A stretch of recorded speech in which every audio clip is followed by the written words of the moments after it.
You're looking at the cover of a new book called Our Vietnam, The War, 1954 to 1975 by A.J. Langguth. Mr. Langguth, why did you call your book Our Vietnam? There were two memos, one from McGeorge Bundy to Jack Kennedy back in 1961. McGeorge Bundy was the National Security Advisor. And he said something along the lines, Laos was not ours after the Geneva Convention of 1954. Vietnam is ours and wants to be. And then when I was in Hanoi last year, a Vietnamese communist said to me, you know, you Americans thought Vietnam was a war. We knew it was our country. And I thought to compare our, to my mind, ignorance and arrogance in assuming that Vietnam was ever ours with a more realistic view that it was a country before it was a war. Why did you start with the date 1954? Well, you could have started a number of points, and I do go back to the birth of Ho Chi Minh, to the colonialism, but in 1954 the French were finally driven out of Southeast Asia, and at that point we took over their burden. We became in the view of the North Vietnamese, the occupying force in the South. And so it seemed like a good place. And then 75, of course, was when we had that ignominious retreat from Saigon. Your book talks a lot about people. Yes. And you've got a lot of pictures in your book. And going back to the early days of Vietnam, we have a picture of Dwight Eisenhower and John F. Kennedy. Explain the transition between those two presidential administrations and the status of Vietnam. Well, at that point, Kennedy had won with a very narrow a large electoral victory, but a very narrow popular victory. Really probably about a third of what it's going to turn out to be in this election. So he was aware that he needed legitimacy, and he appointed a number of Republicans to his cabinet. When he went for the transitional meetings, when there were two of them with Eisenhower, both sides were determined to make it pleasant, agreeable, reassure the country that there was no friction, because when Ike had taken over from Harry Truman, there had been a lot of bad feeling. It was the height of that McCarthyite kind of name-calling and the rest.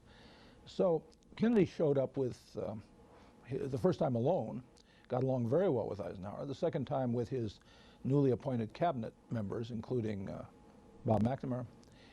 And the subject of Vietnam never came up, not once.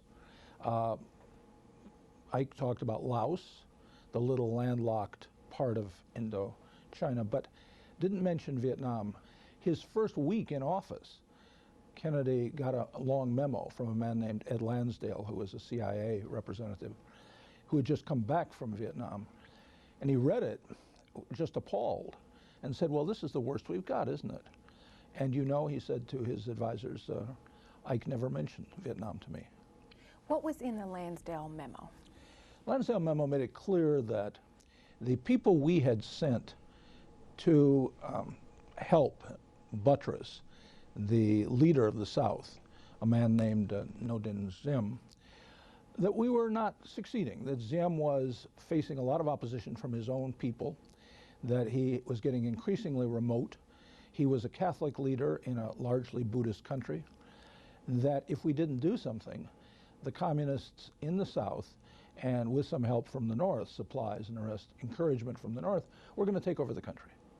And in the view of that era, that would have been a disaster. We had heard for 10 years about the domino theory.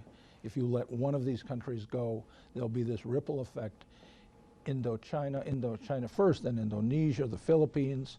Who knows, sometimes it would get posited that we would be fighting, if we didn't fight them in the Philippines, we'd be fighting them in San Francisco. It was that kind of hysteria.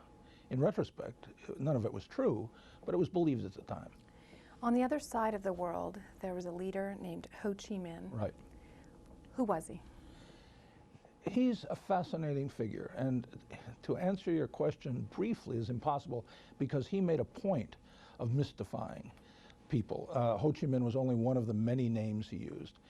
He was the son of a Mandarin, however, who disliked the French and felt that the French colonial rule was an insult to the nationalism of the country. Ho became early on a communist. Sometimes during the war, the anti-war faction in this country, I think misguidedly, tried to suggest he was a neutralist, a nationalist, rather than a communist. But he was a committed communist. He was also very patient and willing to wait out first the French and then the Americans. It was a tragedy to him that he should be fighting the Americans. He'd come to this country as a young seaman long before he got involved in politics. And he liked America. He thought America was admirable. He used Thomas Jefferson's words from the Declaration of Independence in his own first statement to his people back in '45. But apart from everything else, he did not want Western powers running a section of his country, the South. He wanted a unified and independent Vietnam. He didn't want Western powers, but how did he feel about China and the Soviet Union? Well, that's what we really misunderstood.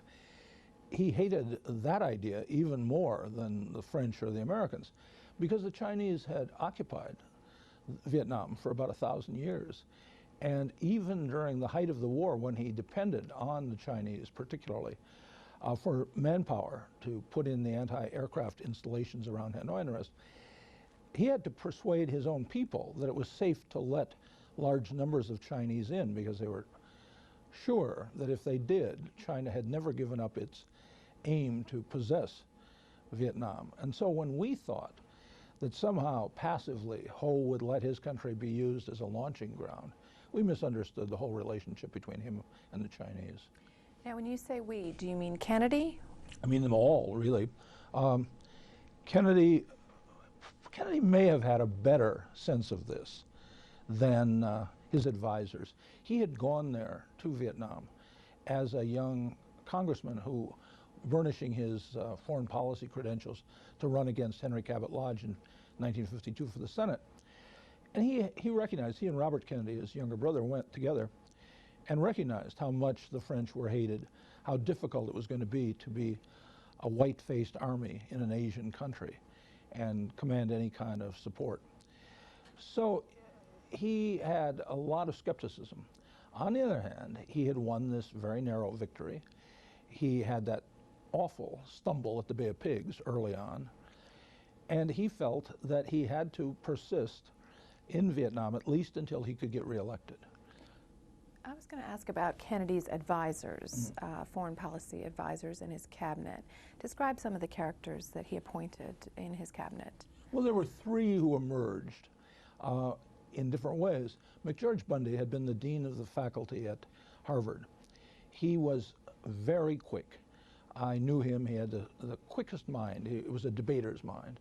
You would say anything and he would find a way to hit on the, actually that's Bill Bundy, hit on the brother. Okay. He was able to hit on the weakness in any argument. Very quick mind. Robert McNamara had no background whatsoever in international affairs. He was the first non-Ford to head the Ford Motor Company. He had gotten that job, that promotion, only 6 weeks or so by the time of the election. I've spoken to him at some length. He's been very open and generous with his time. And I've said to him, how could you be making some of the decisions you made when you had no background in foreign affairs? And he said, well, you know, Dean Acheson, Lovett, the whole Republican and Democratic foreign policy establishment said we had to hold on to South Vietnam. And so I would do it for them. I would find ways to do it. And then the third person, and the one who I think perhaps, in my view at least, is the most culpable, is Dean Rusk, because he was representing the part of our government that should have been looking for negotiated settlement some way short of war. And for a variety of reasons, his own personality, his experience during the Korean War, where he felt that he hadn't been accurate enough in predicting that the Chinese would come over the border and fight us, he was very timid and yet rigid. He, time and again, these various feelers would come from the north saying, can't we resolve this? And he was always sure it was a trick. he was convinced far longer than most observers that Russia and China were a monolith, that